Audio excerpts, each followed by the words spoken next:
But in the first few hundred years of Catholicism's rule, what was the main problem of Catholicism? Who was the problem? The true Christians. The true Christians, because Christianity had spread in the Middle East. Wouldn't it be nice if these supposed Christians of Rome could use an organization to eradicate Christianity and replace it with another form of their religion? Front organizations. They're very good at it. You know, the Jesuits created who? Freemasonry to do the work. If something, they banned Freemasonry, and if something happens, they say, oh, it wasn't us, it was the Freemasons. Isn't that right? Or they blame the Jews. No, it's not us who rule the world, it's the Jews, it's them, it's Zionism. But in actual fact, it's Catholicism. So let's have a look at what happens. Fatima is a very interesting place because Islam controlled Spain and Portugal once upon a time, and the Pope is here in front of the statue of Fatima. There's the shrine, the Fatima link. A Vatican insider, Dr. Malachi Martin, has said that based on the message of Mary in a personal visitation, John Paul believes there will come a day when the heart of Islam, already attuned to the figures of Christ and of Christ's mother Mary, will receive the illumination. I like these words. You know, they sort of ring once you get to know them. It needs a second Fatima, in which they will recognize him as God's vicar on earth. So who must be recognized as God's vicar? The Pope must be recognized as God's vicar. Then, with fellow travelers like the Church of England, the Episcopal Church, and others of like mind, the Pope could be worshipped as the infallible Holy Father by over 1/2 of the world's population. I'd like to correct him. All of the world's population. But that's besides the point. Gary H. Carr, remember, speaks of the ancient mystery religion controlled by Freemasonry and the Illuminati and the World Council of Churches. Now, what if the true mystics behind the scene, the power mongers, are really in Rome, and that they control everything, including this other religion, through insiders? And then, if you put all the pieces together with all the references that there are tremendous links between the Templars and the Islamic secret societies, the Ismailis, the Karmatites, the Fatimites, the Druzes, and the Assassins. Now, the Assassins were interesting because they would kill themselves to gain an advantage. They could blow themselves up to destroy others. Do we have something like that today? Oh, yes. So nothing's changed. History is repeating itself. Now, who were these secret societies that were in cahoots with the Templars, or did the Templars control them? Who knows? Let's read about the Assassins. Degrees of the Assassins was thus as follows. First, there was the Grand Master, known as Sheikh al-Yabal, or Old Man of the Mountain. Second, the Dail Kerbi, the Grand Priors. Third, the fully initiated Dias. Fourth, the Rashifs, the Associates. Fifth, the Fadais, devoted. Sixth, the Lasiks, or law brothers. And lastly, the common people, who were to be simply blind instruments. Does it sound familiar? The poor blind Goyim's catechumens. Designs against religion were, of course, not admitted by the order. Strict uniformity to Islam was demanded from all the lower rank of uninitiated, but the adept was taught to see through the deception of faith and works. So here we have a whole nation's subject to these insiders, using them as human cattle. Wouldn't you feel sorry for them, like we have to feel sorry for ourselves, because we've been duped like that as well?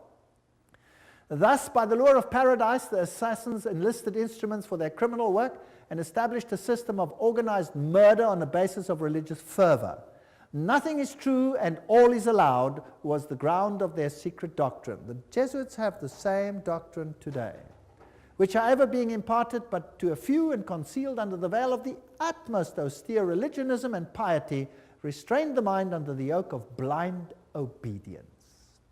Poor people duped by satanic insiders. Now the Fatimites was another group that took over. The founder of the Fatimite dynasty of the Caliphs was Ubaydallah, known as Mahdi. Societies of wisdom were instituted in Cairo.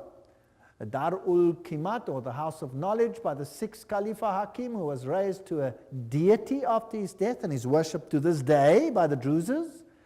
Under the direction of this man, the Grand Lodge of Cairo was formed by the Fatimites and continued the plan of Abdullah. And there were a number of degrees, 9 in all. Their method of enlisting proselytes and systems of initiation, blah, blah, blah, are absolutely those which Weishaupt used for the Illuminati. So, there's no difference between Rome and these folks. It's the same organization.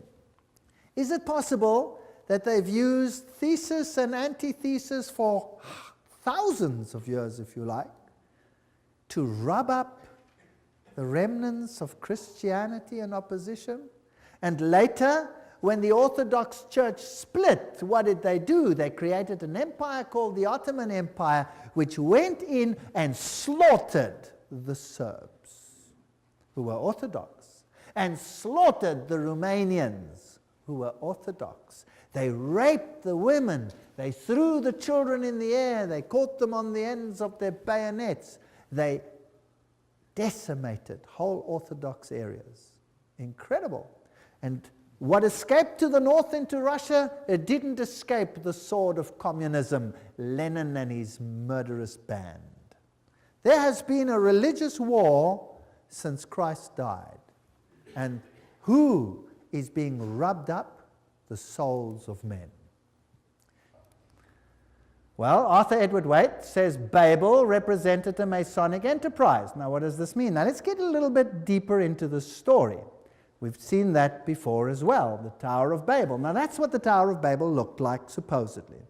Notice that it is built as a spiral. These are all the representations that you find in the literature. There's another representation of the Tower of Babel. Notice the spiral way in which it goes up to the top. There's a whole host of them. Spiral, spiral, spiral, circular. Here's a strange one, but they're all spirals. Most of them probably look like that. So that was a Masonic enterprise. Now, isn't that interesting? Let's look at this picture again. In an Islamic country, Mary on the spiral, standing on top. Here we have Holy Mary, Queen, circle with a dot in it. Do you remember what Albert Pike said that was? That was the generating principle, like the ship and the mast. Same thing.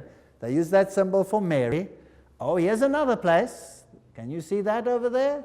There she stands. This is in southern Africa on the spiral. What is this? That's the Tower of Babel. There we see it from the front. This one over here in Lebanon. I took this one myself in Lebanon. There she is on top of the Tower of Babel. So who's going to be queen of the new Babylon? Mary. But who is Mary? Mary is Isis. Is she? Here is this church where her figure is with this Phoenician ship over there. There you can see her silhouette through the window, and there's the painting of her. She is the Queen of Babylon. Let's ask Blavatsky whether this is so. Secret doctrine. It is mankind which has become the serpent of Genesis and thus causes daily and hourly the fall of sin, celestial virgin, which thus becomes the celestial virgin, which thus becomes mother of gods and devils at one and the same time. She is the ever-loving beneficent deity to all those who stir her soul and heart. That's the secret doctrine. She says, Lucifer is divine and terrestrial light, the Holy Ghost and Satan at one and the same time. So, Satan, Mary, one and the same thing. In Blavatsky's work, Isis Unveiled, she says Isis, the Egyptian, had the following: Holy Isis, universal mother, mother of gods, mother of Horus, Nate, mother soul of the universe, virgin, sacred earth, mother of all virtues, illustrious Isis, mirror justice, sacred lotus, sister of Astarte, moon, queen of heaven, model of all mothers, Isis is a virgin mother. Then she continues, In Hinduism, same thing. It's Holy Nari, Mariamma, interesting. Mother of perpetual fecundity, mother of the incarnate God, mother of Krishna, eternal virginity, all the same features all the way through. Then we go to Isis, Roman Catholic litany of the virtues. Same book. This is secret doctrine. At least Isis unveiled. Holy Mary, Mother of Divine Grace, Mother of God, Mother of Christ, Virgin of Virgins, Morning Star, very interesting, Mystical Rose, Queen of Heaven, all the same titles. Isis Mary. Now notice this is Isis unveiled. This is Helena Petrovna Blavatsky speaking herself. When Cyril, the Bishop of Alexandria, oh well, what can you expect? Of course it was Alexandria, had openly embraced the cause of Isis, the Egyptian goddess, and had anthropomorphized her into Mary, the Mother of God, and the Trinitarian controversy had taken place. From that moment, the Egyptian doctrine of the emanation of the creative God of Emphet began to be tortured in 1,000 ways until the councils had agreed upon the adoption of it as it now stands. So there you have it. There it is. The Bishop of Alexandria made Isis into Mary. So it's the same old worship.